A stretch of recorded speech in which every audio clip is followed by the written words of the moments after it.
Doctor Harish Naval द्वारा लिखी पुस्तक बागपत के खरबूजे के लिए उन्हें युवा ज्ञानपीठ पुरस्कार से भी सम्मानित किया गया है। बागपत के खरबूजे 20वीं शती की सर्वाधिक चर्चित पुस्तकों में से एक है। इसके अलावा उनकी कुछ और बहुचर्चित पुस्तकों में माफिया जिंदाबाद, जो व्यंग्य भाषा की विशिष्ट प्रवृत्ति शब्द क्रीड़ा का सबल उदाहरण है, व्यंग्यालोचन और कतिपय व्यंग्यकारों के संस्मरणों से युक्त पुस्तक कुछ व्यंग्य की, कुछ व्यंग्यकारों की। उनकी पुस्तक बोगी नंबर 2003 भ्रष्टाचरण की रोचक गाथा कहता व्यंग्य उपन्यास है। सामाजिक विसंगतियों को दर्शाता रोचक व्यंग्य संकलन पीली छत पर काला निशान। आजादी के बाद की दिल्ली का व्यंग्यात्मक इतिहास दर्शन दिल्ली चढ़ी पहाड़। उनकी पुस्तक वाया पेरिस आया गांधीवाद मार्मिक व्यंग्य और शिष्ट विनोद रचनाओं का अद्भुत संकलन है। डॉक्टर हरीश नवल की अप्रतिम व्यंग्य कथाओं का संग्रह दीनानाथ का हाथ। शिष्ट भाषा युक्त विविध शैलियों में सूक्ष्म और सौम्य सृजन 51 व्यंग्य रचनाएं। दोस्तों, सामाजिक जागरण और सांस्कृतिक बोध को व्यक्त करता श्रेष्ठ व्यंग्य लेखन पढ़िए डॉक्टर हरीश नवल की इन पुस्तकों में।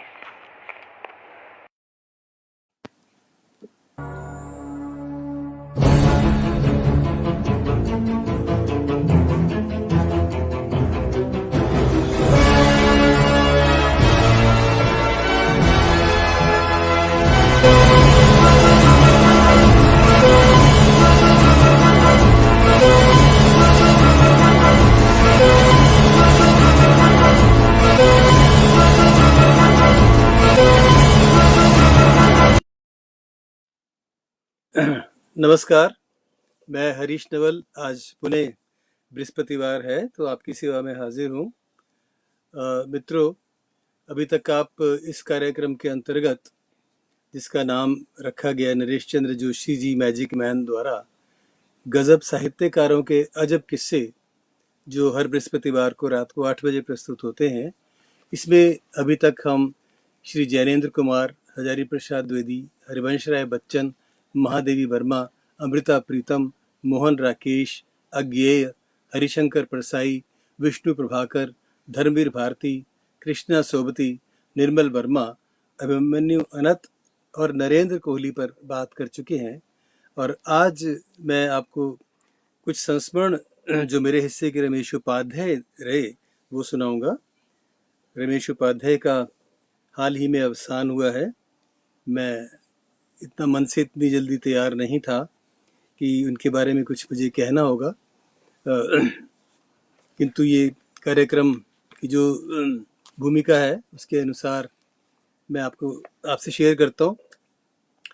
दोस्तों, मैं जब 68 में मैंने पहली बार रमेश उपाध्याय जी का नाम सुना क्या, चर्चित नाम जब हो जाता है तब सुनाई भी देता है, और कहानियाँ तो उनकी नज़र आती ही थी।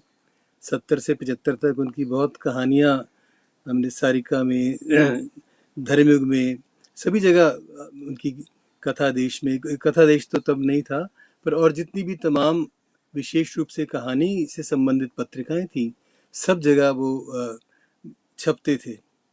और इतना उनका नाम हो गया था कि उन्हें धर्मवीर भारती बहुत पसंद करते थे, धर्मयुग के लिए कमलेश्वर बहुत पसंद करते थे, सारिका के लिए, और अरविंद जी बहुत पसंद करते थे माधुरी के लिए।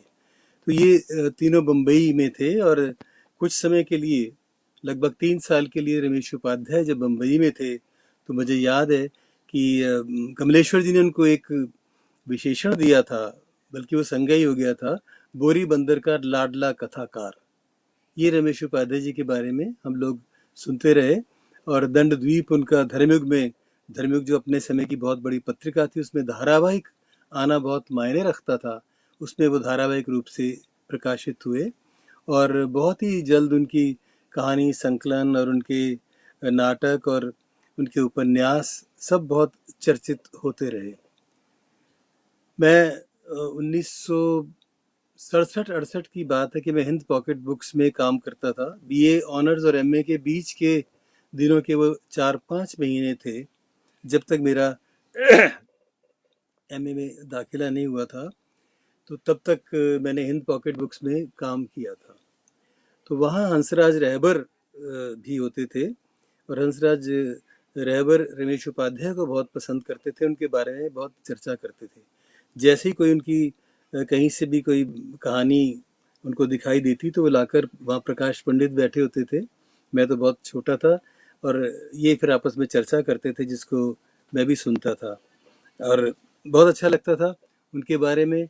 खुद भी उनको हम पढ़ते थे, पर ये मालूम नहीं था कि कभी वो हमारे मित्र बन जाएंगे। उनका जीवन अत्यंत संघर्षमय रहा है। इतना संघर्षमय जीवन बहुत कम कथाकारों का मैंने देखा जो मेरे संपर्क में आए हैं। मैं सिर्फ संकेत में ही बात करूंगा कि आप ये कल्पना कीजिए, एक छोटी आयु में कोई बच्चा घर से बाहर अपने दम पर काम कर रहा है, और जब वो दिल्ली में आता है तो उस छोटी उम्र में दिल्ली में वो 10 रुपये मासिक पर एक झुग्गी झुग्गी रहता है किराए पर, उसमें रहता है। यानी अब सारी बात स्पष्ट हो जाती है कि झुग्गी झोंपड़ी में रहने वाला कोई बालक, और जिसको कि पढ़ने की इच्छा है, आगे बढ़ने की इच्छा है, जिसको ईश्वरीय प्रतिभा मिली हुई है लेखन की, और उसकी कलम कितनी तेज चलती है, और वो अपने गर्व की, अपनी अस्मिता की रक्षा करता हुआ कैसे समाज में आम आदमी के लिए कितना लिख रहा है। वे पहले जिसको कि हम कहते हैं व्यावसायिक लेखन, वो ये जितनी भी पत्रिकाएं हैं, जिनको सेठों की पत्रिकाएं कहा जाता रहा है, और जिनको रंगीन पत्रिकाएं कहा जाता रहा है, जिनमें छपना कमर्शियल बेसिस पर और पॉपुलैरिटी, लोकप्रियता के हिसाब से बहुत अच्छा माना जाता रहा, ऐसी पत्रिकाओं में रमेश उपाध्याय छपते थे, और बखूबी छपते थे। साप्ताहिक हिंदुस्तान में भी वो रहे, और काफ़ी लंबा सफ़र है उनका। पत्रकारिता भी उन्होंने की, उन्होंने संपादन भी किया, और वो सब कुछ बहुत छोटी उम्र में उन्होंने कर लिया।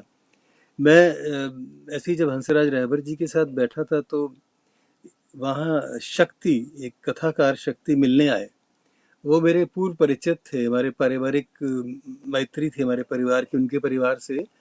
तो उन्होंने आकर मुझसे कहा कि भाई हरीश, तुमने क्या रमेश उपाध्याय को पढ़ा है?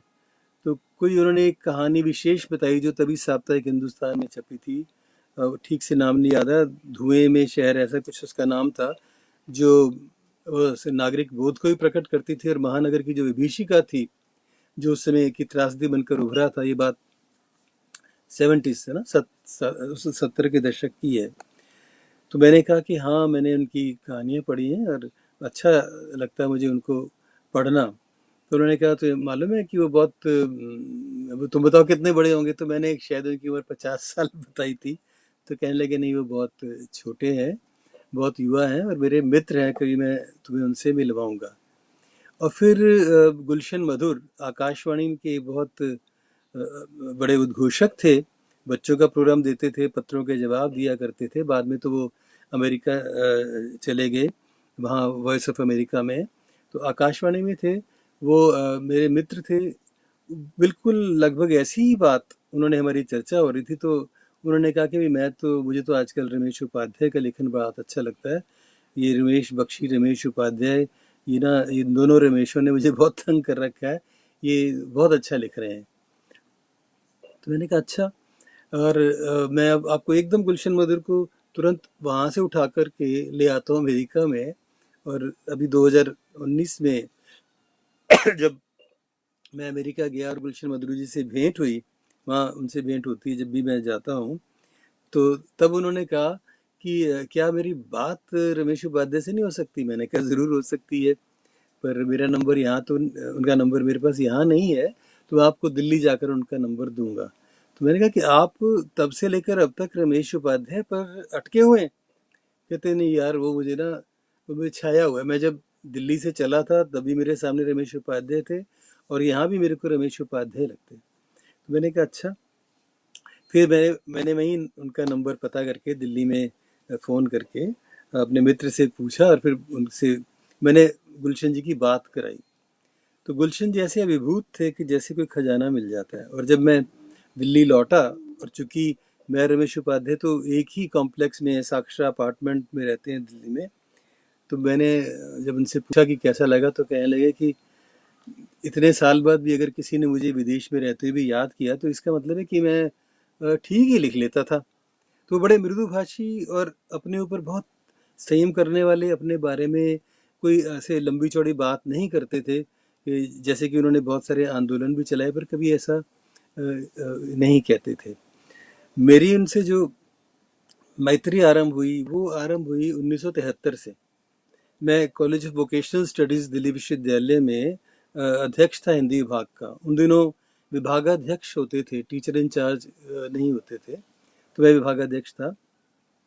तो वहाँ हमारे कॉलेज में जब नई जॉब्स निकली हिंदी की तो बहुत मन था कि हमारे हिंदी विभाग सशक्त बन जाए। तो फिर तब ये हमारे भाग्य से रमेश उपाध्याय और प्रेम जन्मेजय, दो एक कथाकार, दो एक साहित्यकार हमें ऐसे मिले कि फिर हम 3 जने हो गए। तो उससे हमारा बल बहुत बढ़ा और हमने काफ़ी व्यंग गोष्ठियाँ की। तो 73 में वो मिले। तो मेरे से वो 5-6 साल बड़े थे, किंतु बहुत संघर्ष से होकर के आए थे और कई जगह कितने इन्होंने जॉब्स किए। और जो मैंने अभी आपको साप्ताहिक हिंदुस्तान का नाम लिया, वहाँ की तो एक बड़ी रोचक और बड़ी अजीब सी घटना है कि वो वहाँ काम करते थे और उन्होंने कभी किसी ऐसी गोष्ठी में भाग लिया जहाँ पर कुछ समाजवादी या साम्यवादी स्वर था। तो उनको कहा गया कि आप यहाँ से नौकरी छोड़ दीजिएगा। तो उन्होंने, या फिर वो, ये मत सोचिए, वो तब तक वो उन्हें मालूम भी नहीं था कि कम्युनिस्ट पार्टी क्या है, कम्युनिज्म क्या है। किंतु ये वाली बात उनके मन में ऐसी बैठ गई कि देखिए, कभी कभी वो जो प्रतिरोध होता है वो आपको कैसे कहाँ ले जाता है। तब उन्होंने सोचा कि मैं देखूं तो सही कम्युनिज्म क्या है। और उन्होंने उस कम्युनिज्म को इतना जाना कि बाद में कम्युनिस्ट नैतिकता पर एक बाकायदा पुस्तक लिखी। और भी उन्होंने कम्युनिज्म को लेकर के बहुत अच्छी अच्छी चीज़ें लिखी, जिनसे कि आम जनता का भी और जिनका बौद्धिक विलास और विकास बहुत है उनको भी उसको पढ़ करके और सुन करके बहुत लाभ होता था।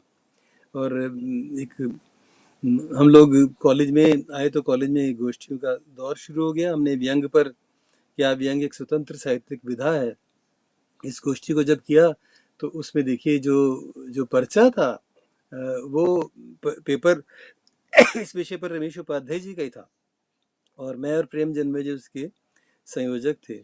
और उसमें आचार्य विजयेंद्र स्नातक और जैनेन्द्र जी और शेरजंग गर्ग और सुधीश पचौरी, रविन्द्रनाथ त्यागी, बहुत से ऐसे जाने माने साहित्यकार प्रखर जो थे उस समय के, वो उसमें शामिल हुए थे। ऐसे उन्होंने नैतिकता को लेकर के और इस तरह की कई चीज़ें ऐसी की कि जो हम तीनों में होती थी। पर हम तीनों में चूंकि वो वरिष्ठ थे हर तरह से, आयु में भी, उनके जो दीर्घ अनुभव थे, अध्यापन को छोड़ दीजिएगा, और जो जीवन का जो स्वाद उन्होंने चखा था, कड़वा, चरपरा, खट्टा और कुछ बाद में मीठा, वो सब वो तो हम तीनों वहाँ पर, आर्को नाम का एक रेस्टोरेंट था, हम कॉलेज में पढ़ाते थे। और जब हमारी कक्षाएं समाप्त हो जाती थी या बीच में अगर 2 कक्षाओं का गैप होता था तो हम गोल मार्केट में आर्को स्वीट्स में जाकर बैठ जाते थे। और आर्को स्वीट्स में बैठ के वहाँ वो दक्षिण भारतीय व्यंजन मिलते थे, डोसा और ये सब वगैरह, वो सांभर वड़ा खाते थे। और फिर हम जो साहित्यिक चर्चा करते थे उसमें जो हमारे पास जो हमारे गुरु थे वो रमेश उपाध्याय थे, कि हम किसी एक विषय पर बात करते और वो हमको बहस करने देते और उसके बाद फिर वो उस चर्चा का समापन करते। वो एक निर्देश सा या बताते थे कि ये कैसे क्या हो सकता है। तो वो चीज़ें जो कि वो अनुभव से गुजर चुके थे और हम भी उसमें आए थे और हम कदम बढ़ा रहे थे। तो इस तरह से मुझे और प्रेम जन्मेजय को वो बड़ा लाभप्रद रहा। उन्होंने कभी आग्रह नहीं किया मेरे से भी कि तुम कम्युनिस्ट पार्टी ज्वाइन करो।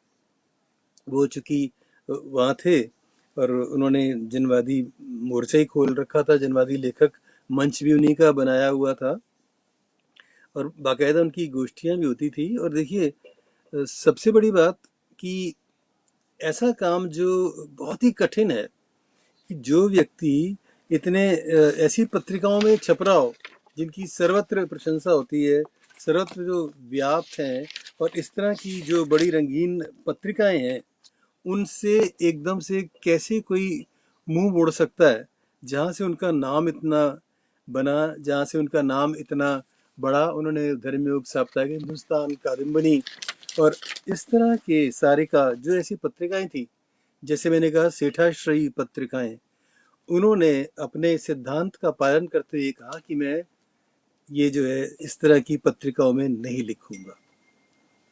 और देखिए ये विचित्र बात है कि उन्होंने फिर उसके बाद कभी भी इन पत्रिकाओं में नहीं लिखा, जबकि उनको वहाँ से यश भी बड़ मिला, उनका नाम भी हुआ।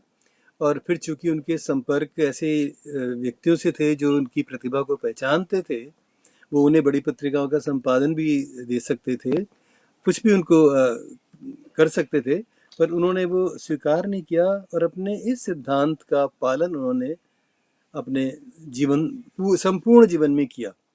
हम तो देखते ही थे, हमारे सामने ही था, हमें तो मालूम था कि ये जो बोरीबंदर का लाडला कथाकार है और ये कैसे छोटी पत्रिकाओं में जा रहे हैं। हाँ, जब वो बड़ी पत्रिकाओं में लिखते थे तब भी वो छोटी पत्रिकाओं में भी लिखते थे। और इस पर मुझे एक और ऐसी बात याद आ रही है जिससे, जो कि मेरे मन में रमेश उपाध्याय जी का कद और ऊंचा कर देती है, कि छोटी पत्रिकाओं का चलन हो रहा था और जो लोग उन बड़ी पत्रिकाओं में, तथाकथित बड़ी पत्रिकाओं में नहीं छप पा रहे थे, वो छोटी पत्रिकाओं में जरा आसानी से, सुगमता से छप जाते थे। तो जब मुझसे भी कोई छोटी पत्रिका वाला लेख मांगता था या व्यंग मांगता था, कोई ऐसी चीज़, तो मैं दे दिया करता था। तो जब छोटी पत्रिकाओं पर चर्चा हो रही थी तो मैंने रमेश उपाध्याय जी को बताया कि जौन सी मेरी पत्रिका बहुत बार वापस आ जाती है बड़ी पत्रिकाओं से, या जो मुझे लगता है ये इसका स्तर बहुत ऊंचा नहीं है, तो मैं तो भाई साहब उसे छोटी पत्रिका में दे देता हूँ, वहाँ वो छप जाती है। इस पर जो उन्होंने कहा वो हम सब के लिए बहुत बड़ी बात है, मायने रखते। उन्होंने कहा कि ऐसा है हरीश जी, कि पत्रिका चाहे छोटी हो या बड़ी हो, हमने पत्रिका के स्वरूप या उसकी गरिमा या जो भी कुछ है उसको नहीं देखना, हमने तो अपने लेखन को देखना है। हमारा लेखन जैसा है और जो भी हमारा उत्कृष्ट है, वो चाहे पत्रिका बड़ी हो चाहे पत्रिका छोटी हो, उसमें ही देना चाहिए। और मैंने ये इस बात को स्वीकार किया और मुझे लगा कि हाँ, ये मैं गलती कर रहा हूँ, मुझे ऐसा नहीं सोचना चाहिए कि हम जब भी पत्र भी लिखें, कहीं कोई छोटी सी बात भी लिखने के लिए आए, तो हम अपने उस स्थान से वंचित ना हो जिसके योग्य हमें बनाया गया है हमारी प्रतिभा ने। ये बात वाध्याय जी की मुझे बहुत अच्छी लगी थी। और ऐसे ही एक बात मैं बीच बीच में आपको जो जो याद आता जाएगा वो बताता जाऊंगा, कोई इसमें सिलसिला आप नहीं खोजिएगा। जब हम कॉलेज में पढ़ाते थे, कॉलेज ऑफ वोकेशनल स्टडीज़ में, जहाँ मैंने लगभग 10 साल पढ़ाया, और तब मैं राणा प्रताप बाग, ये दिल्ली की एक और कॉलोनी है वहाँ उत्तरी उत्तरी दिल्ली की, तो मैं वहाँ रहता था और प्रताप बाग में ही रमेश उपाध्याय जी रहते थे। तो मैं और रमेश उपाध्याय जी, और वहीं से एक सीधी बस आती थी प्रताप बाग से गोल मार्केट हमारे कॉलेज को, तो हम दोनों एक निर्धारित समय पर मिल जाते थे और बस स्टॉप पर, और वहाँ से बस में बैठते थे। और बस में वहाँ से उस सफ़र में फिर मुझे बड़ा मैं अपनी बातें बताता था, उनको सुनाता था और वो मुझे सिखाते थे। और तब मुझे याद है कि वो कहते थे कि हरीश जी, मैं आपको रोज़ एक कहानी सुनाऊंगा, और मैंने ये सोचा कि मैं ऐसी 1000 कहानियाँ लिखूंगा। मैंने कहा आप ईसप बनेंगे, आप अरेबियन नाइट्स लिखेंगे। हम ऐसी बातें विनोदपूर्ण भी करते थे। तो वो जो कहानियाँ सुनाते थे, अपने बस में हम बैठे हुए हैं और उस रास्ते तक आते हुए छोटी सी कहानी होती थी, तो मैं देखता था कि उस कहानी में उनको जो आम आदमी है, जो साधारण जन है, जिसके जिस जिस जिसको जो कि उद्धार योग्य है लेकिन उसके लिए कोई हाथ आगे नहीं आ रहा, तो वो उनकी कहानियों में उस बात के लिए प्रेरणा दी जाती थी। तो ये बात मुझे उनकी बहुत अच्छी लगती थी। मैं और कि मैं रोज़ ही ऐसी एक कहानी सुननी, और लौटते हुए कभी मैं उनको सुनाता था, तो मुझे मालूम नहीं वो क्या सोचते थे, पर इससे मुझे उनके जो स्वभाव है और जो उनके विचार है, उस विचारिक गरिमा का पता चलता था। और जैसे मैंने उनको कहा कि उन्होंने मुझे कभी बाध्य नहीं किया। हाँ, प्रेम उनके साथ उस वाम पक्ष में गए जरूर थे, कुछ दिन चले जाते थे उनके साथ, पर मैं नहीं गया। हालांकि जो उनके जनवादी विचारधारा के मित्र थे वो उनके कारण, और कुछ मेरे खुद भी मेरे मित्र भी थे, चाहे वो आनंद प्रकाश हो, चाहे वो रमेश शर्मा हो, कर्ण सिंह चौहान हो, सुधीश पचौरी हो, या कृष्ण लाल हो, अशोक चक्रधर हो, अमर हो, ये सारे मेरे भी मित्र थे। किंतु उन्होंने कभी बाध्य नहीं किया कि मैं वहाँ जाऊँ। हालांकि मैं इन गोष्ठियों में उनके साथ जाता था और मुझे सुनना अच्छा लगता था। जब पहले प्रगतिशील संघ की जब बैठक होती थी तो उसमें भी जाते थे। तो मैं देखता था। जब कम्युनिस्ट नैतिकता मैंने पढ़ी तो मुझे बड़ा अचरज हुआ कि इस छोटी सी आयु में इनके कितना गहराई है इनमें, ये क्या क्या सोचते हैं।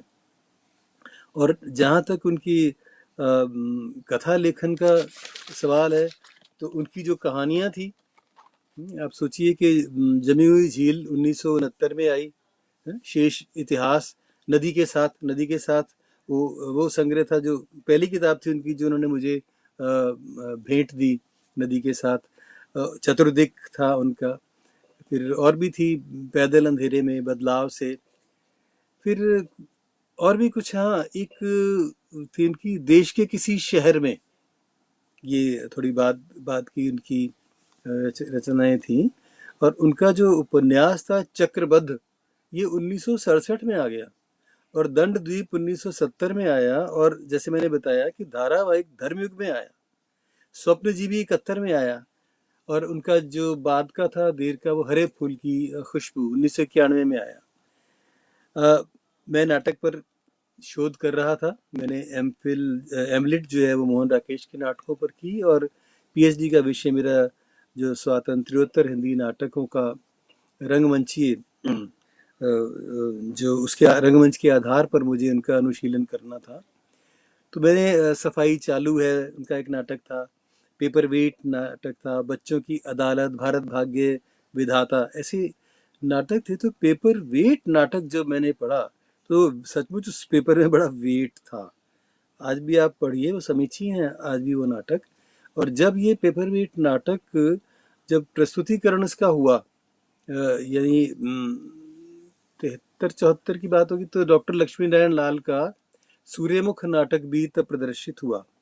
अब डॉक्टर लाल नाटककार के रूप में एक उससे बहुत बड़ा नाम, स्थापित नाम था। उनके जो समूह था, नाट्य समूह, वो भी जाना माना था, धन भी था, सब कुछ था। और रमेश उपाध्याय जी का जो नाटक था, जिस नाट्य संस्था ने किया, उसका नाम अभी इतना नहीं था, और खुद ही किसी तरह से सब अर्थ न्यास करके किसी तरह से वो नाटक किया गया था। तो दिनमान में सर्वेश्वर दयाल सक्सेना काम करते थे, तो उन्होंने दोनों नाटकों की समीक्षा की, और समीक्षा करते हुए उन्होंने सूर्यमुख से पेपर वेट को बेहतर नाटक बताया था। ये बात बहुत विशेष है। ये ऐसा कम होता है कि एक बहुत अनुभवी और प्रतिष्ठित है, और एक अभी नाटक में जिसने कदम रखा है, और उसका नाटक प्रस्तुति में भी किसी समीक्षक की दृष्टि में, समीक्षक भी कोई छोटा मोटा नहीं, सर्वेश्वर दयाल सक्सेना जैसा, और पत्रिका भी छोटी मोटी नहीं, दिनमान जैसी बड़ी नामी पत्रिका। तो उससे उनका आत्मविश्वास तो बढ़ा ही बढ़ा, लेकिन सब लोगों को लगता था कि हाँ, ये एक बड़ी बात है। और ये उससे पहले तो बम्बई में भी हो चुका था, सत्यन कपूर वगैरह, और एक बुजुर्गों का रोल करते थे, मुझे नाम याद आएगा तो ही बताता हूँ। ऐसे कुछ बड़े बड़े कलाकार जो बाद में फिल्मों में भी गए, तो उन लोगों ने वो नाटक वहाँ बहुत प्रसिद्ध हुआ था। काफ़ी काफ़ी ये चला। तो ये इनका नाटक था। तो मैंने जब काम कर रहा था तो मैंने फिर वो नाटक ले लिया अपने, चूंकि मैं अनुशीलन कर रहा था स्वातंत्र्योत्तर हिंदी नाटक का, तो मैंने जो नाटककार चुने थे तो उनमें मैंने रमेश उपाध्याय का पेपर वेट नाटक लिया। तो पेपर वेट नाटक के बारे में फिर मैंने नाटककार के रूप में उनसे एक साक्षात्कार भी किया। तो मुझे आज भी याद है कि मैं तो पास ही रहता था, मैं सी ब्लॉक में था, वो बी ब्लॉक में थे।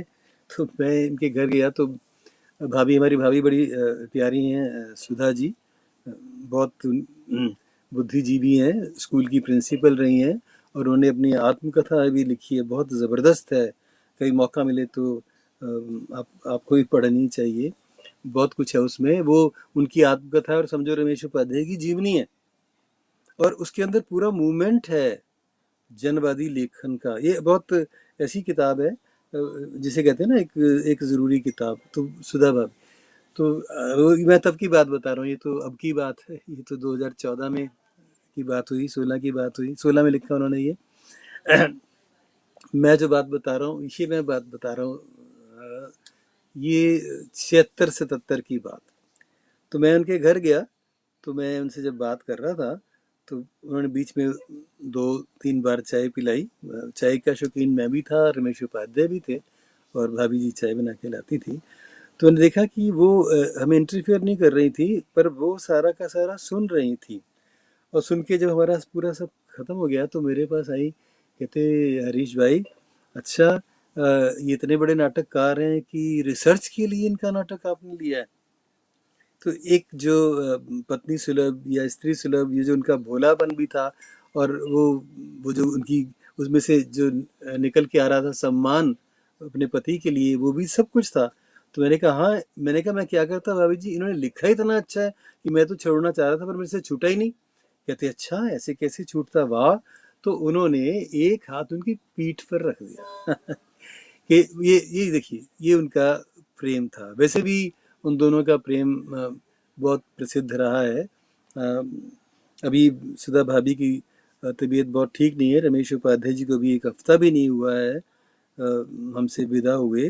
उनकी बेटी संज्ञा, उनका बेटा अंकित, ये और उनकी पत्नी सुधा, तीनों अभी कोरोना के संकट से अभी पूर्णतः उभरे नहीं हैं।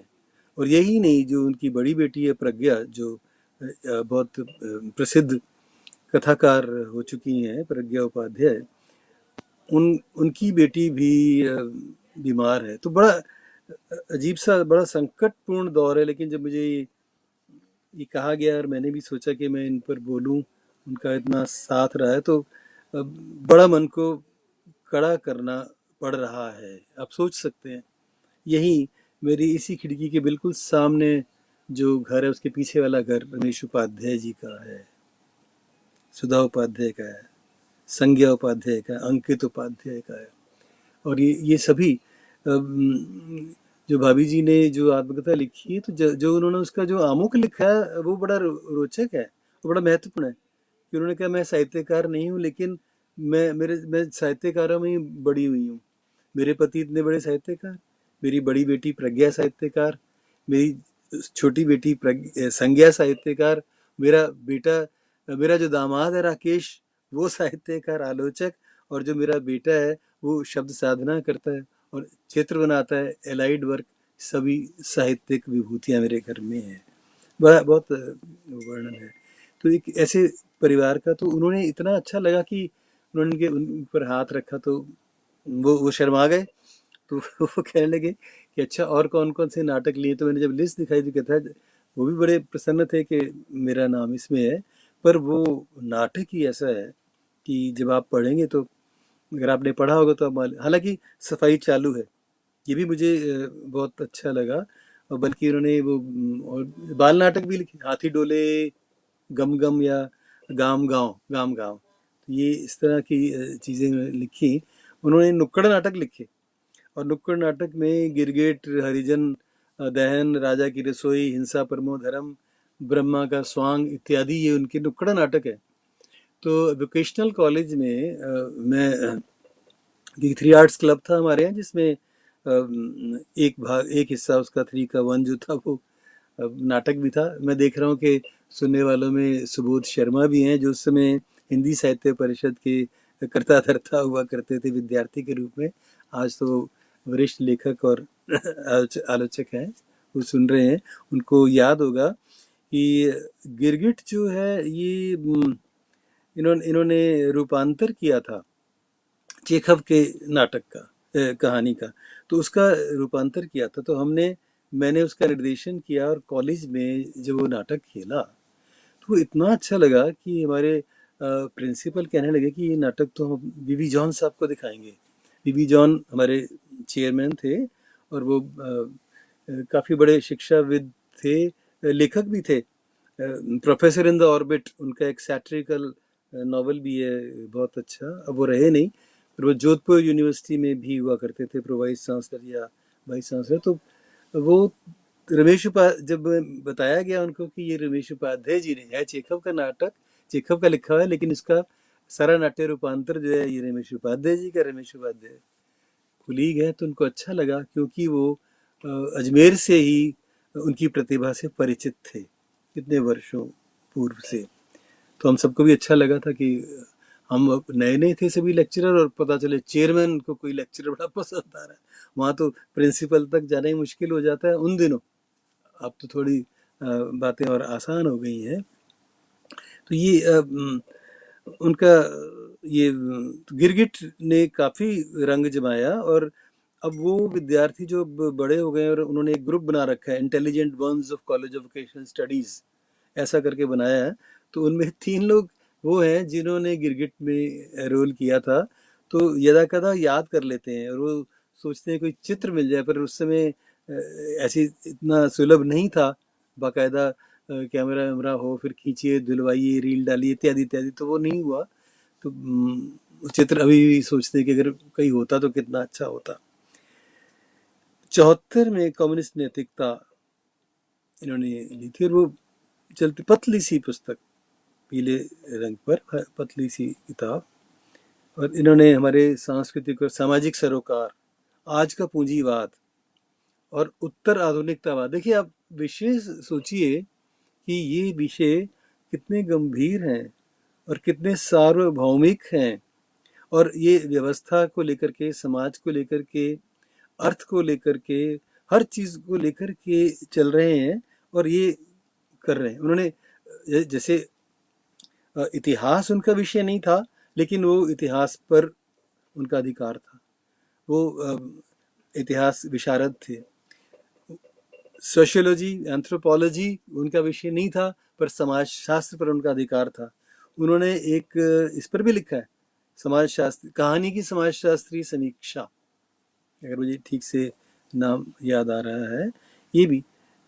और फिर उनका जो 2013, ये समझिए अब की बात है, कि जी उसमें उन्होंने आत्मकथात्मक साहित्यिक विमर्श, देखिए ये एक नई विधा ही हो गई कि जो ऑटोबायोग्राफी भी नहीं है, आत्मकथा भी नहीं है, और वो जो उनके साहित्य के जो जो प्रयोजन हैं, है ना, और जो जो उनके हेतु हैं और जो उनके लक्ष्य हैं, वो सब बताने के लिए उन्होंने आत्मकथात्मक रूप में एक पुस्तक लिखी, मेरा मुझ में कुछ नहीं। ये मेरा मुझ में कुछ नहीं, और जो उसका शीर्षक है सचमुच वो थे भी ऐसे ही कि मेरा मुझ में कुछ नहीं। जैसे बताया, विनम्र, संकोची, अपने बारे में बताना नहीं। जैसे समानांतर कहानी आंदोलन चला, आप जानते ही हैं, कमलेश्वर जी के सिर पर इसका सिरा जाता है, बड़ी धूम मची थी। लेकिन जो जानने वाले लोग हैं वो जानते हैं, कम लोग जानते हैं कि इब्राहिम शरीफ और जितेंद्र भाटिया के साथ रमेश उपाध्याय जी ने वो आंदोलन का सूत्रपात किया था। और चूंकि उनमें जो ये जो बौद्धिक गांभीर्य और जो आगे की सोच रमेश उपाध्याय में अधिक थी, तो वो एक तरह से उसकी मुख्य भूमिका और उन्हीं के हाथ में होती थी। किंतु वो इतने संकोची थे, उन्होंने इस बात को कभी इसका प्रचार नहीं किया। हम लोग करीब के लोग हैं, जो करीब के लोग हैं, मैंने कहा ना, वो तो कई चीज़ें जानते होते हैं।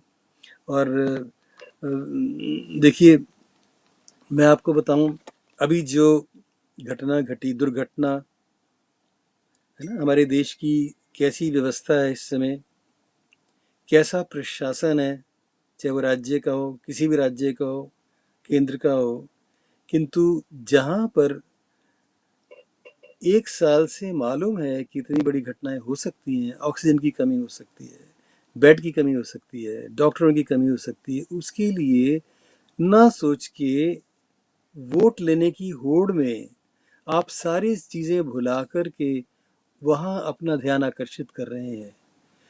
जो पूंजी उसमें खर्च कर रहे हैं वो पूंजी इन अस्पतालों में उपचार में भी खर्च की जा सकती थी, की जा सकती है। दिल्ली महानगर इतना बड़ा महानगर, और इसमें इतने महत्वपूर्ण व्यक्ति रहते हैं, और ऐसे महत्वपूर्ण व्यक्ति जो अभी और कई वर्ष रह सकते थे हमको मार्गदर्शन देने के लिए, वो इतनी तेजी से जाते जा रहे हैं। क्योंकि पहले तो बेड नहीं है अस्पताल पे, बेड मिल जाएगा तो अगर आईसीयू में जाने की ज़रूरत है तो आईसीयू नहीं है, आईसीयू है तो ऑक्सीजन नहीं है, ऑक्सीजन है तो कई बार डॉक्टर ही नहीं है। कैसी विडंबना है। रमेश उपाध्याय जी के साथ यही हुआ। मैं इसको इतनी जल्दी तो नहीं बताना चाहता था, पर वो मन भर आता है कि उनके लिए यत्न हो रहे हैं कि उनको बेड मिल जाए। प्रेम जन्मेजय लिख रहे हैं, अनंत विजय लिख रहे हैं, उनके मित्र लिख रहे हैं कोई सहायता करो करो। मैं लिख रहा हूँ, हमारी को जो पहचान है, हम शिक्षा मंत्री को लिख रहे हैं कि भाई जिनसे भी थोड़ी सी, सबको लिख रहे हैं। जो दिल्ली के मंत्री हैं सत्येंद्र जी को लिख रहे हैं, एक बड़ा साहित्यकार। इस तरह से उनको बेड ढूंढा गया, ओखला में मिल गया। फिर उसके बाद जब उनको आईसीयू की जरूरत थी तो आईसीयू नहीं मिली। कैसे क्या क्या हुआ, खैर। पर मैं वो जो परिस्थितियां थी, अब देखिए इसको एक व्यक्ति कितने साल पहले, कहाँ 1975 और कहाँ ये 2021 में, रमेश उपाध्याय का एक लेख है मेरा आशावाद, और इस आशावाद की मैं कुछ पंक्तियां सुना रहा हूँ। सुबोध तुम ध्यान देना, ये तुम्हारी पत्रिका वोकेना में प्रकाशित हुआ था। सुनिए, परिस्थितियों की गंभीरता को मैं भी देख रहा हूँ। मैं भी देख रहा हूँ कि मनुष्य इतना महान है और फिर भी मनुष्य के जीवन का कोई मूल्य नहीं समझा जा रहा है। मैं भी देख रहा हूँ कि ये सब कुछ जनता के नाम पर किया जा रहा है और जनता ही सबसे ज्यादा पीड़ित है। क्या मैं ये मान लूं कि यह सब यूं ही चलता रहेगा? 1975 में जो कहा, 2021 तक यही प्रश्न सामने खड़ा है। और रमेश उपाध्याय नहीं माने कि ऐसा चलता रहेगा, उसको बदलने के लिए उनकी कलम काम करती रही, जिसके लिए उन्होंने सब कुछ छोड़ के अपना ध्यान वहां लगाया। कोई जब आप कमर्शियल पत्रिकाओं में होते हैं, कमर्शियल लेखन करते हैं, या संपर्क बनाने में अगर निपुण होते हैं, तो आप विदेश जाते हैं, देश में जाते हैं, और पद प्राप्त करते हैं। पर रमेश उपाध्याय ऐसे नहीं थे। अब देखिए, उनकी एक कहानी है कल्प वृक्ष। मुझे ये अच्छी लगती कहानी, उनकी प्रतिनिधि कहानियों में से एक है कल्प वृक्ष। में मैं आपको सुना रहा हूँ, और देखिए बिल्कुल आपको लगेगा आपके सामने है। और वहां तो कोई नहीं था, पहुंच नहीं पाया था उस अस्पताल में, ओखला में, जहां वो थे। पर देखिए, सुनिए। जान रहा था कि मैं सांस के साथ एक मारक जहर पी रहा हूँ, लेकिन वहां असंख्य लोग थे जो उस जहर को दिन रात पीते थे और उसी में जीते थे। यही बात मेरा हौसला बढ़ा रही थी। जब ये लोग इस जहरीली हवा में जिंदा रह सकते हैं तो मैं क्यों नहीं? और जब इतने सारे लोगों को मरना है तो उसमें एक गिनती और बढ़ जाएगी, तो मेरे जाने से दुनिया में कौन सी क़यामत आ जाएगी।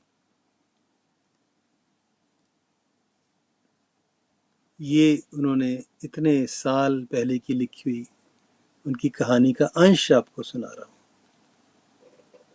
ये जो त्रासदी हो रही हैं, रोज हो रही हैं। रोज क्यों, हर एक घंटे में नहीं खबर आ रही है। फेसबुक जो है वो उमंग उल्लास सब समाप्त हो चुका है। यही है कि जो उम्मीदों की रोशनी है, जो वो टिमटिमा भी नहीं रही। हालत जैसे टिमटिमाती है, तुरंत वेग से कोई आंधी आती है और बुझ जाती है। अब देखिए, रमेश उपाध्याय का जो विचारक है क्या कहता है। उनकी एक कहानी है प्राइवेट पब्लिक। प्राइवेट और पब्लिक का झगड़ा सब जगह होता है, विवाद चलता रहता है, और कहने को पब्लिक होता है लेकिन कितना पब्लिक होता है आप जानते हैं। कहने को प्राइवेट होता है पर प्राइवेट ही होता है। सुनिए, ये भी ध्यान से सुनना पड़ेगा आपको। मैं पूछता हूं, अगर दुनिया एक गांव है तो इसकी पंचायत कहाँ है? ध्यान दीजिएगा, मार्शल मैक्लुहन ने कह दिया था ना, world is a global village. क्योंकि कम्युटेशन और कम्युनिकेशन के कारण पूरी दुनिया को हम एक कर रहे थे, जिसको हमने वसुधैव कुटुंबकम भी कुछ लोगों ने ट्रांसलेट किया। लेकिन उनका विचारक क्या कह रहा है? मैं पूछता हूं, अगर दुनिया एक गांव है तो इसकी पंचायत कहाँ है? इसका प्रशासन कौन चलाता है? सचमुच के गांव में एक मोहल्ले से दूसरे मोहल्ले में जाने के लिए किसी को इजाजत नहीं लेनी पड़ती, वीजा और पासपोर्ट की जरूरत नहीं पड़ती। जब सबका एक गांव है तो सब मिलजुल कर क्यों नहीं रहते? एक दूसरे की मदद क्यों नहीं करते? बड़े छोटों को लूटने में क्यों लगे रहते हैं? चल रहा है, आज भी चल रहा है। इसीलिए उनका जनवादी लेखक जो है वो सामने खड़ा होता है, और कट्टर रूप से खड़ा होता है ना। वो समझौता नहीं करता है।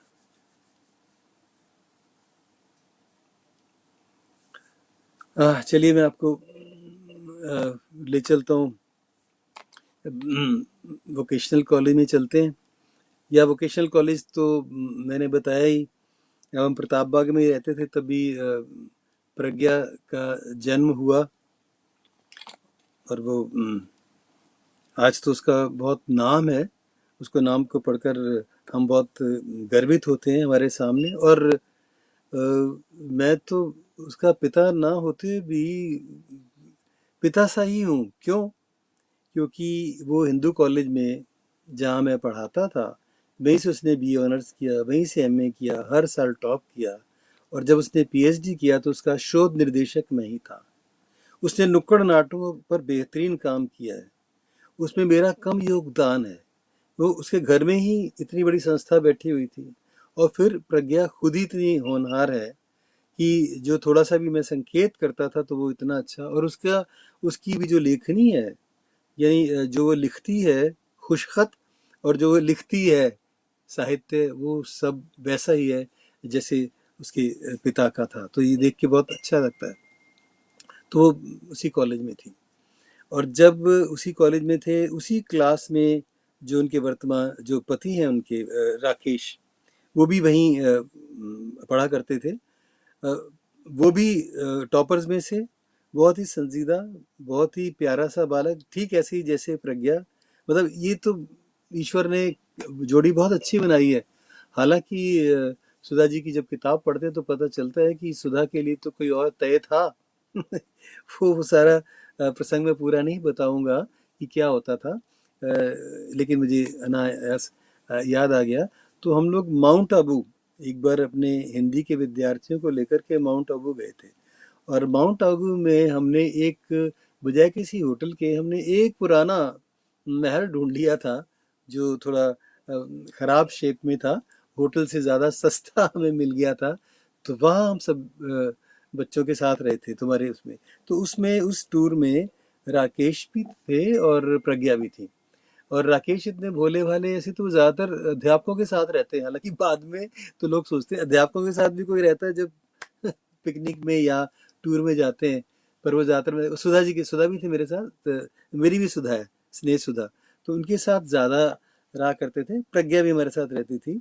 तो वहाँ मैंने देखा कि छिप के देखता था, मेरे सामने नहीं। वो ऐसा करती थी कि जब एक बार बच्चे बहुत डांस कर रहे थे तो मैं दूर से खिड़की से देख रहा था, बड़ा हैरान हुआ कि जब प्रज्ञा उसमें बीच में एकदम से कूद करके आई और उसने जो डांस किया तो बाकी सब पीछे हट गए।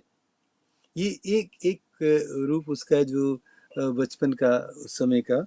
और राकेश और वो दोनों, वो ऐसा नहीं था कि उस समय कोई उनका प्रेम प्रसंग चल रहा था, ऐसा कुछ नहीं था।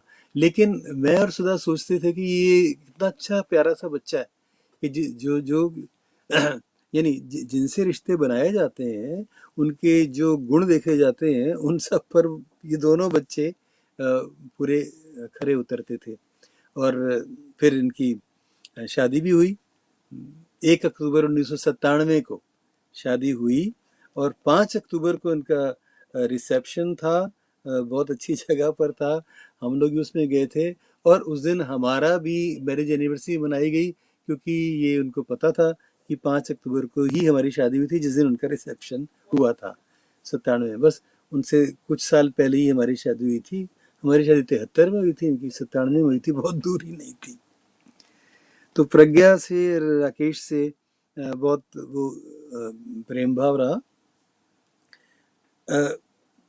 राकेश इस बहुत अच्छे अब समीक्षक आलोचक के रूप में प्रतिष्ठित हुए हैं और अपने कॉलेज में एक बहुत लोकप्रिय व्याख्याता के रूप में है।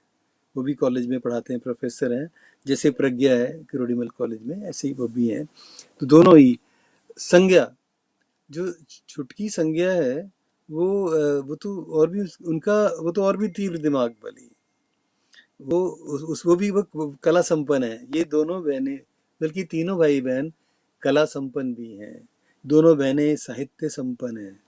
बहुत संज्ञा भी लिखती हैं, और लिखती क्यों, संज्ञा ने जो संपादन किया, मेरे ख्याल है 2009 से, इतने सालों से लगातार कथन का संपादक उसके अकेले दम पर है। उससे पहले उसके पिता भी उसके साथ साथ होते थे।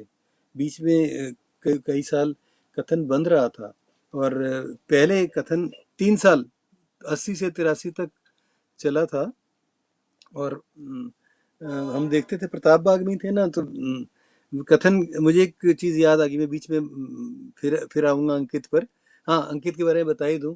अंकित बड़ा संजीदा बच्चा है, और उसके हाथ में जो है ना वो कला है। और ये देखिए, वो लेफ्ट हैंडर था, लेकिन उसको जबरदस्ती के कुछ मनोविज्ञान से ऐसा हुआ कि उसको राइट उसने कर लिया।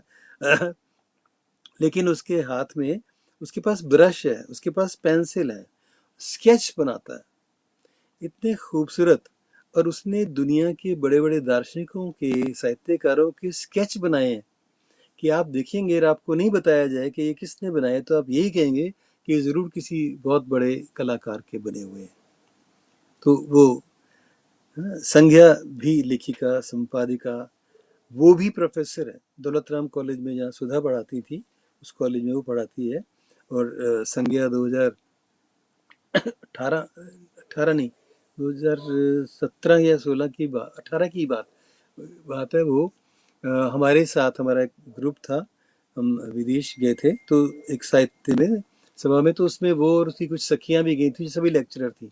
तो वहाँ संज्ञा ने एक पेपर प्रेजेंटेशन दिया था, और वो एक साहित्य शास्त्र का, आलोचना का एक बहुत अच्छा पेपर उसने पढ़ा था। तो वो बच्ची भी, उसको तो हम देखते रोज, आते जाते, जाती है आती, जब मिलती है तो उसका आके नमस्ते कर देती। तो ये तीनों बच्चे ऐसे हैं। मैं बताता हूँ, कथन की बात आपको बता रहा था कि कथन का संपादन करते थे रमेश जी। और उसके बाद चूंकि वो सारा यही था कि पीर भ्रष्ट भीष्ट सब कुछ वो खुद ही थे। तो जब कथन छप के सब कुछ तैयार हो जाता, तो फिर एक रिक्शा में उसको लाद दिया जाता, बॉक्स में भर कर के, और वहाँ सुधा जी को बिठा दिया जाता कि तुम पोस्ट ऑफिस तक चलो, मैं आता हूँ पीछे पीछे। पोस्ट ऑफिस यद्यपि प्रताप बाग में ही था, घर से दूर नहीं था, पर वो बल्क होता था उन पत्रिकाओं का। मैं देख रहा था गीता झा, डॉक्टर गीता झा भी इसमें शामिल हैं। उनके घर के ठीक पीछे लगभग वहीं हाँ, अनविता आस्था ने कहा हमारे लिए प्रज्ञा दीदी बड़ी बहन है। बिल्कुल, हमारे बच्चे और उनके बच्चे ही तो ये उन्हीं के साथ साथ रहे हैं। साथ साथ रहे क्या, उनसे ये सीखते भी थे। बाद में आस्था ने भी प्रज्ञा को फॉलो किया हिंदू कॉलेज में, उसी तरह से वैसी ही बनी। पर खैर, आज तो प्रज्ञा का नंबर है। तो वो कथन वहाँ लाते थे, और वहाँ फिर पोस्ट ऑफिस में आकर के फिर किसी को सौंपते थे। जिसको सौंपते थे उसका नाम उन्होंने सुग्रीव रखा हुआ था, कि वो सेवक जैसा होता था। तो मैं भी वहीं रहता था, पास में ही पोस्ट ऑफिस के, मैं बिल्कुल करीब था पोस्ट ऑफिस के। तो एक दिन मैं पोस्ट ऑफिस में आया, तो जब पोस्ट ऑफिस से अपना सामान लेकर के अपने पत्र वगैरह डाक टिकट, तब तो पोस्ट ऑफिस बहुत जाना पड़ता था, अब तो देखिए भी ज़माना बीत गया। तो मैं जब वहाँ से गुजरा था तो मैंने देखा कि नीचे एक जगह एक पेड़ के पास बहुत सारी पर्चियाँ फटी हुई पड़ी हैं। तो मुझे वो जो राइटिंग थी रुपेश उपाध्याय जी की जो लेखनी थी, बड़ी बड़ी सुंदर है, सुंदर थी लेखनी इनकी। तो मैं पहचान गया, मैंने कहा ये तो रमेश उपाध्याय जी जैसी किसकी राइटिंग है, छोटे छोटे पीस हैं। तो मैंने दो चार पीस उठाए तो उन्हीं की राइटिंग थी, और मैं समझ गया कि कथन के लिए जो भेजे जाने वाली हैं उनकी डाक टिकटें बचाने के लिए उनको भेजा नहीं गया, और उन चीज़ों को फाड़ के यहाँ फेंक दिया कि शायद ये उड़ जाएंगी या कोई देखेगा नहीं, किसी को क्या पता चलेगा। तो वो बहुत सारे इस तरह के पीस थे। मैं समझता हूँ कि 25 से 30 तक वो जो होंगी। अब देखिए, बेईमानी 1000 की हो या 1 की हो, बेईमानी तो है ना, रग में अगर बेईमानी है, नस में आ गई तो फिर तो नष्ट ही है ना, नस से नष्ट हो जाती। तो मुझे खटका हुआ, तो मैं अंदर गया। मेरे अंदर आकर के जो व्यक्ति मोहर वगैरह लगा रहा था उससे मैंने पूछा कि भाई कथन जो है वो कौन देखता है। तो उन्होंने कहा हाँ आते हैं बाबूजी, आते हैं फलाना। तो मैंने कहा वो कथन कुछ क्या भेजा नहीं पूरा? तो मैंने कुछ उसे सवाल जवाब किए। तो मुझे ये पता चल गया कि सवाल जवाब में कौन जो है चोर है, उसका मुझे पता चल गया। तो मैं तो एक्शन नहीं ले सकता था क्योंकि मेरे रमेश उपाध्याय नहीं था। तो मैं फिर रमेश उपाध्याय जी के पास गया और मैंने उनको बताया कि देखो आप इतनी मेहनत से कर रहे हो, वहाँ वो जाएगा ही नहीं, वो भेज ही नहीं पाएंगे क्योंकि वो तो फाड़ दिया, ये देखिए उसके टुकड़े। तो उनको बहुत दुख हुआ, अवसाद हुआ। देखिए एक विश्वास जब टूटता है तो ये लगा। तो उस समय तो आए सोच के कि मैं हम दोनों ने सोचा एक्शन करेंगे, ऐसे करेंगे वैसे करेंगे। आते आते आते आते वहाँ उसके पास ही बाहर एक वो, दूध की डेयरी थी। डेयरी के पास आते थे, रमेश जी कहने लगे हरीश जी ऐसा है कि अगर हम एक्शन लेंगे हो सकता है उसको नौकरी से ही निकाल दिया जाए। अब कोई नहीं, हम तो दोबारा ही भेज सकते हैं, ना भी भेजें हमारा इतना नुकसान नहीं है, जिनके पास पत्रिका नहीं जाएगी उनका भी इतना नुकसान नहीं है, लेकिन उस गरीब का बड़ा नुकसान हो जाएगा। तो मैंने कहा नहीं नहीं ऐसे क्या, आप तो कहते हैं कि समाज बदलना चाहिए और भ्रष्टाचार और नैतिकता और ये सारी बातें आप भी कहते हैं। कहते नहीं नहीं, पर देखो ना, उसी के तहत तो कह रहा हूँ आपको। मेरा तो नैतिक बोध यही कहा है कि उस वो गरीब का जो हमारे कारण से ना हो जाए, पता नहीं क्यों उसने ऐसा किया, या अभी तो हम सोच रहे हैं कि उसने किया, क्या पता उसने ना किया हो, पर जिसने भी किया होगा तो उसको क्यों सजा मिले। ये खारिज हो गया। बजाय पोस्ट ऑफिस जाने के वो मेरे घर आ गए, हम बैठ के चाय पीते रहे, बातें करते रहे, और मैं मुग्ध हो गया उनकी उस क्षमाशीलता पर। ये बहुत कठिन होता है ना, क्षमा करना बड़ा मुश्किल है। क्षमा मांगना तो मुश्किल है ही, पर क्षमा करना भी बड़ा मुश्किल है। पर मैंने देखा उन्होंने उसको बिल्कुल भूल गए, कहते नहीं रहने दो। तो आप सोच सकते हैं कि नेक दिल इंसान कैसे होते हैं। हम लोग ये जो साक्षरा, जहाँ मैं इस समय बैठा हूँ, जो आप देख रहे हैं, ये साक्षरा अपार्टमेंट्स हैं, दिल्ली के प्रोफेसर की कॉलोनी है। 110 फ्लैट्स हैं इनमें से, जिनमें से एक सौभाग्य से मेरे पास है, एक प्रेम जन्मेजय के पास है, और एक रमेश उपाध्याय जी के पास, उनके परिवार के पास है। हम तीनों इसके सदस्य बने थे। तो जब सदस्य बने तो हमने देखा कि अब वो संघर्ष के दिन थे, बहुत पैसा तो होता नहीं था, और तनख्वाहें भी हमारी ऐसी बहुत नहीं थी उस समय 70 के दशक में।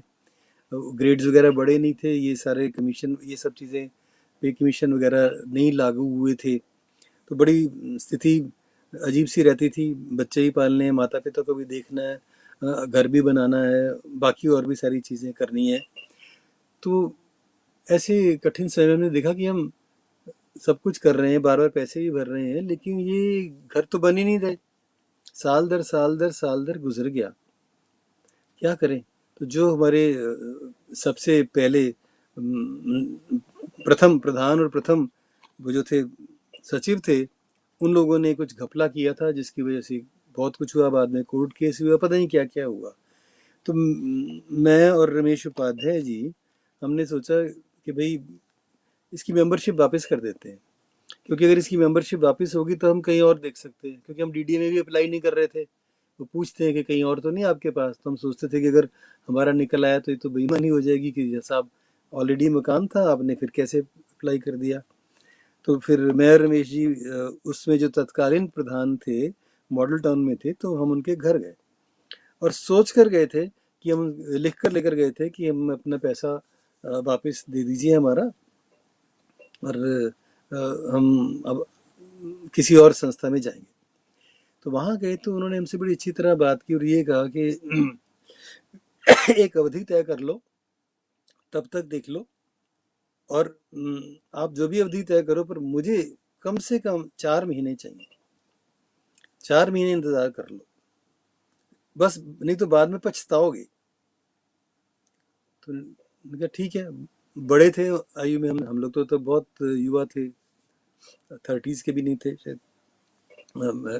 तो हम आ गए, जब लौट रहे थे तो रमेश जी, मैंने कहा क्या कहते हो रमेश जी, आप बड़े हो। तो वो कहने लगे कि भाई देखिए ऐसा है, 4 महीने तो वेट कर ही लेते हैं ना, 4 महीने तो बीत जाएंगे ऐसे ही, देख लेते हैं जहाँ इतने साल वेट किया है, अगर नहीं हुआ तो फिर पैसे ले लेंगे, और वैसे देखते रहते हैं कि कोई और संस्था हो जहाँ हम मेंबर बन सकते हो तो वहाँ दे देंगे। ठीक है, हो गए। लेकिन ये हमारे भाग्य में था कि हम लोगों को मिल गया, और सचमुच बहुत से लोग पछताए जिन्होंने पैसे वापस लिए। तो ये निर्णय की क्षमता और सही वक्त, उनका अनुभव जो बोल रहा है, तो वो देखिए छोटी छोटी चीज़ों में होता है कि आज हम उन्हीं में रह रहे हैं, है ना? आज हमारे परिवार उसी में है, और ये वो 85 में शिफ्ट हो गए थे, 84 में ये बन गए थे, अलॉट भी हो गए थे, 85 में वो शिफ्ट हुए, और मैं 88 में आया हूँ, प्रेम भी आ चुके थे। बहरहाल यहाँ पर भी हम साथ ही रहे, वहाँ भी हम साथ ही रहे। फिर एक एक चीज़ मैं आपको और बताना चाहता हूँ।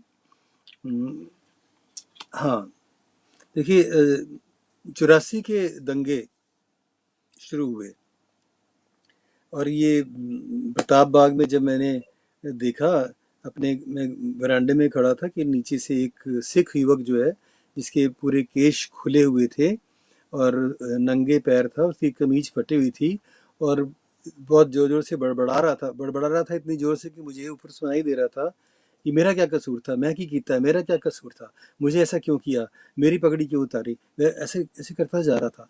और थोड़ी देर बाद मैंने देखा कि जो टैक्सी स्टैंड से आग के शोले निकलने लगे, वहाँ घर के सामने ही टैक्सी स्टैंड था, तो वहाँ से भी साइड में हो रहा था। तो वो जो दंगे थे, तो वो सब दंगे भड़क रहे थे, और उन दंगों को जब दूसरा दिन था या तीसरा दिन था, तो रमेश उपाध्याय जी का फ़ोन आया मेरे पास। कहते हरीश जी, एक माहौल तो बड़ा ख़राब है, लेकिन मैं क्या करूं। मैंने कहा जी क्या हुआ। कहते कि अंकित जो है ना वो बीमार है, और सेंट स्टीफेंस अस्पताल में 30 हजारी में है, तो वहाँ तक जाएं कैसे, कोई साधन नहीं है, मारकाट मची हुई है, आगे लगी हुई हैं, तो जाएं कैसे। तो मैंने कहा कि ठीक है, मैं स्कूटर निकालता हूँ अपना, और हम स्कूटर पे चलते हैं, और चलिए मेरे साथ। कहते कैसे जाएंगे। मैंने कहा हेलमेट पहन के। तो कहते अच्छा। मैं उनके घर गया, उनको ले लिया, पीछे बिठाया, और हम चल पड़े। तो धुएं धुएं थे, आगे जल रही थी, लाठियां बरस रही थी, चौराहों पर दंगे जैसा माहौल था, पुलिस भी थी, अश्रु गैस की गोली भी तैयार खड़े थे, फायर ब्रिगेड की गाड़ियां भी खड़ी थीं। ऐसे मौसम में हम स्कूटर को बचते बचाते निकाल रहे थे, तो घंटा घर पर वहाँ लड़कों ने जोर जोर से डंडे मार मार के रोक लिया, ओए रोको रोको रोको। तो मेरे दाढ़ी थी, और तब दाढ़ी जरा और घनी थी, तो दाढ़ी नजर आई उन्हें। उन्होंने कहा उठ जाओ। तो कुछ अपशब्द बोला सिख कौम को लेकर के, जो मुझे बोलना नहीं चाहिए किसी भी कौम के लिए। तो उन्हें शब्द बोला और कहते कि हेलमेट उतार, हेलमेट उतार। तो मैं भी सोच ही रहा था कि उपाध्याय जी ने मुझे इशारा किया कि हेलमेट उतार लो। तो मैंने अपना हेलमेट उतारा। हेलमेट उतारा तो उन्होंने मेरे माथे पर ऐसे देखा। वो शायद देखते थे कि जिसने तुरंत बाल कटाए होंगे तो पता चल जाएगा। तो वो कहने लगे, बाबू जी कहाँ जा रहे हो? मैंने कहा वो स्टीफेंस अस्पताल में जा रहे हैं। और भाई ये कहते ठीक है हेलमेट तो पहन लो, लेकिन ना ये दाढ़ी का कुछ कर लेना भैया, कहीं ऐसे मुगालते मारे मत जाना मुफ्त में। हम चले गए, स्टीफेंस पहुंच गए। तब मुझे उपाध्याय जी ने कहा कि हरीश भाई बिल्कुल बुरा नहीं मानना, तुम दाढ़ी काट लो, जिंदगी है तो दाढ़ी कभी बढ़ जाएगी, और दाढ़ी है और जिंदगी नहीं तो क्या फायदा। तो उस समय माहौल आप सोच सकते हैं कितना खराब था, कितना क्रूर था। मैंने अपने एक उपन्यास में उसका वर्णन किया है। तो मैं वो खुद ही जब पढ़ता हूँ तो खुद ही कांपने लग जाता हूँ, इतना लोमहर्षक है। दृश्य याद आ जाते हैं, उनको हम बोल नहीं सकते। बहुत बुरा हुआ था। तो मैंने फिर घर आकर के फिर वो शेव की। तो फिर उन्होंने फ़ोन करके पूछा, काट ली ना? हो सकता है कभी फिर जाना पड़ जाए कहीं बाहर। मैंने कहा जी हाँ, काट ली। तो अंकित तब बीमार, अंकित बीच बीच में काफ़ी बीमार हो जाता था। बहुत सेवा की। नहीं, सुधा भाभी ने तो माँ हर माँ करती है, लेकिन सुधा भाभी तो स्कूल में ही पढ़ा रही थी, प्रिंसिपल भी थी, घर भी चला रही थी, बहुत कुछ काम थे, है ना। पर और जब बेटियां बड़ी हुई थी तो बहुत सहायता करती थी। जब तक उनकी छोटी बहन नीलम थी वो भी उनकी सहायता करती थी। वो सब कुछ ठीक था। पर वो था, उन्होंने रमेश उपाध्याय को रमेश उपाध्याय बनाने में बहुत बड़ा काम किया। और रमेश उपाध्याय ने उनको श्रीमती उपाध्याय बनाने में बड़ा काम किया कि जब जरूरत पड़ती थी वो घर की सफाई भी कर देते थे, बर्तन नहीं मांज देते थे, खाना ही बना देते थे। और घर के कामों में खैर अब और क्या बताऊं। मुझे याद है कि 2 दिसंबर 1976 हमें अंकित की बात याद है। अंकित 1 साल का हुआ था तो हैप्पी बर्थडे मनाया गया था।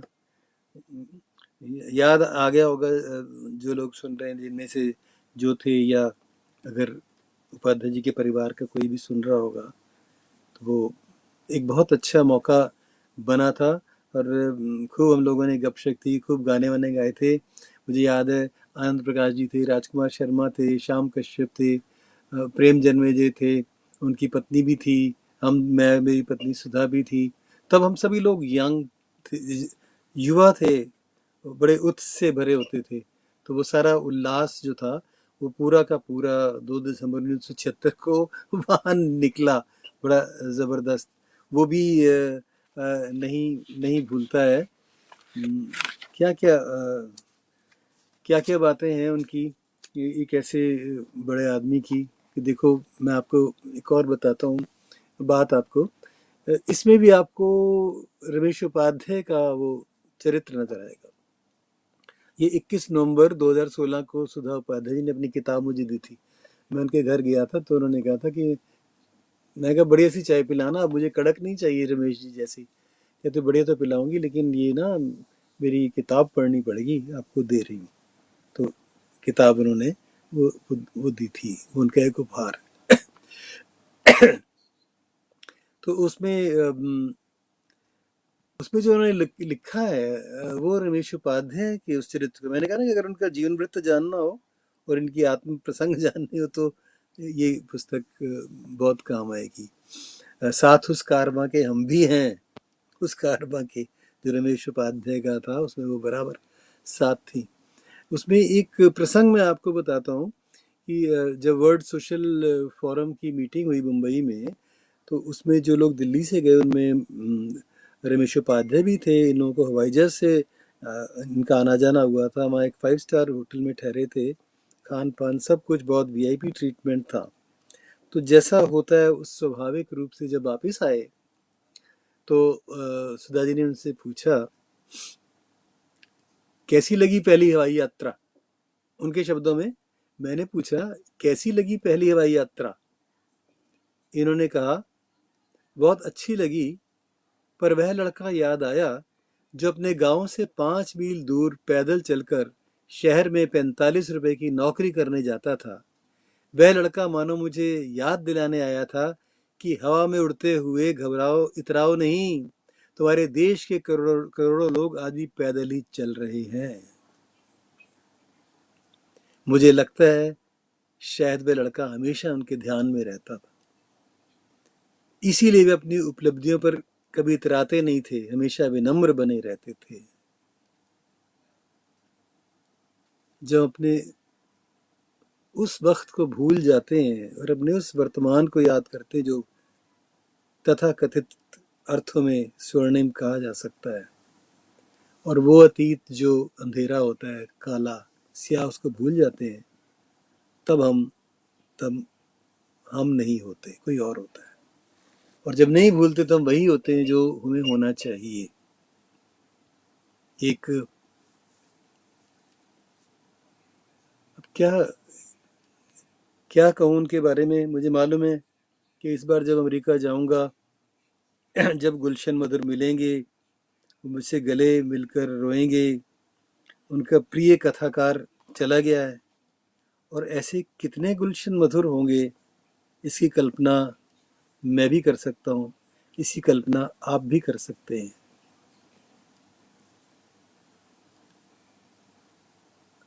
ये अब अवसर है उनको श्रद्धांजलि देने का। श्रद्धांजलि से पूर्व हम सब ये प्रार्थना करते हैं कि इनका परिवार में सब स्वस्थ हो जाएं, सब कुशल हो जाएं, ईश्वर उनको धैर्य दे, सहन शक्ति दे। मेरी देखिए कल सुबह बात हुई प्रज्ञा से, आप जानकर हैरान होंगे कि समय क्या था। सुबह के 4:18। मैं मेरा मोबाइल दूसरे कमरे में था, मैं सो रहा था, तो मुझे जैसे मैसेज आने की जो ध्वनि आती है, वैसे मैं अक्सर रात को बंद कर देता हूँ, पर मैंने नहीं बंद किया, ये सोच करके कि क्या पता कौन सी खबर कब आ जाए, आजकल कुछ भी हो सकता है, तो मैंने उसको बंद नहीं किया रात को। और लैंडलाइन हमारा ख़राब चल रहा है। मुझे वो दूसरे कमरे से भी वो आवाज़ 2 बार आई कि जैसे कोई मैसेज आया। शायद मैं नहीं उठता, तो मैं उठ गया और उठ कर आकर के देखा, तो मैंने देखा प्रज्ञा का संदेश यार लिखा है, क्या कहूँ। अब मैं चौंक गया, ये क्या हुआ। अब मेरी बड़ी आशंकाएं बलवती होने लगी एकदम से। तो मैंने एकदम से प्रज्ञा को फ़ोन किया। प्रज्ञा लड़खड़ाती सी आवाज़ में बोली, मैंने कहा तुमने जो लिखा, क्या कहूँ, सब ठीक है ना। मुझे मालूम था सब बीमार पड़े हुए हैं, सब ठीक है ना।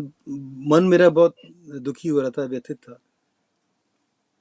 पर उसने कहा कि मैं ना जाग गई थी जल्दी, और मैं देख रही थी कि पिछले दिनों किन किन के संदेश आए हैं, क्योंकि मैंने तो बहुत दिनों से पढ़े नहीं।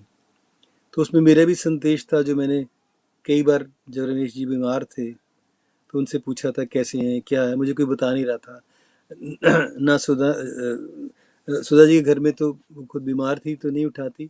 संज्ञा को फ़ोन किया, अंकित को फ़ोन किया, राकेश को फ़ोन किया, प्रज्ञा को फ़ोन किया, कोई फ़ोन नहीं उठा रहा था। एक विभ्रम संशय की स्थिति थी। किसी ने कहा कि वो नहीं रहे, किसी ने कहा कि नहीं वो हैं, संज्ञा ने कहा कि हैं।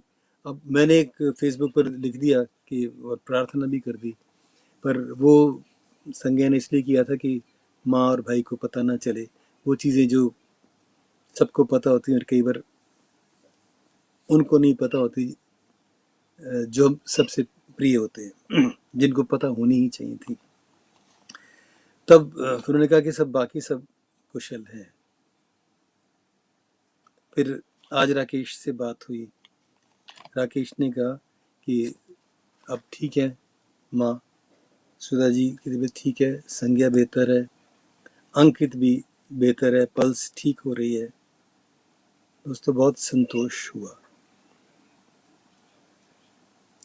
रमेश उपाध्याय जी ने जो खुद को अर्पित किया नाम, जो उन्होंने अपने परिवार को दिया, अपना पूरा बौद्धिक चातुर्य, अपनी सज्जनता, विनम्रता, औदार्य, निष्प्रिय सेवा और जन कल्याण की भावना, आम आदमी को लक्षित करते हुए मानवोचित व्यवहार करना और वैसे ही सिद्धांतों का पालन करना, गर्व से, पूरी अस्मिता से, ये दिया। समाज को इतना कुछ दिया, साहित्य को इतना कुछ दिया, हम उन्हें कैसे भूलेंगे? हम बहुत भूलेंगे तो नहीं, हाँ अब वो और भी ज़्यादा याद आएंगे। यहाँ रहते हुए तो हम उतनी बार नहीं मिलते थे, लेकिन अब हम रोज़ मिलेंगे। बहुत बहुत धन्यवाद मित्रों। बीच बीच में आपके कमेंट्स आ रहे थे, पर मैं कुछ देख भी रहा था, कुछ नहीं देख पा रहा था। मधु मेहता जी का सुन लिया कि मार्मिक शब्द लिखा दिखाई दिया। मानसिक और शारीरिक रूप से सब स्वस्थ रहें, ये सब बिल्कुल ठीक है। बीच में कुछ कमेंट देखे थे। आभारी हूँ नरेश जी का, जो ऐसे साहित्यकारों पर अपने संस्मरण सुनाने के लिए मुझे आग्रह करते हैं जो मेरे ही नहीं समाज के आदर्श हैं। जी गीता जी, आपने लिखा कि वर्णन ऐसा लगा मानो मूवी देखकर बोल रहे हो। गीता जी आप तो उसी वहीं रहती थी, आप तो उनको जानती भी थी, सारा आपके सामने है।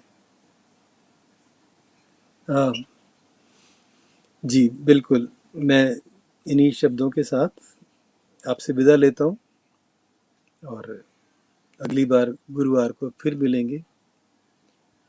प्रणाम करता हूँ। विनम्र श्रद्धांजलि आदरणीय रमेश उपाध्याय जी को।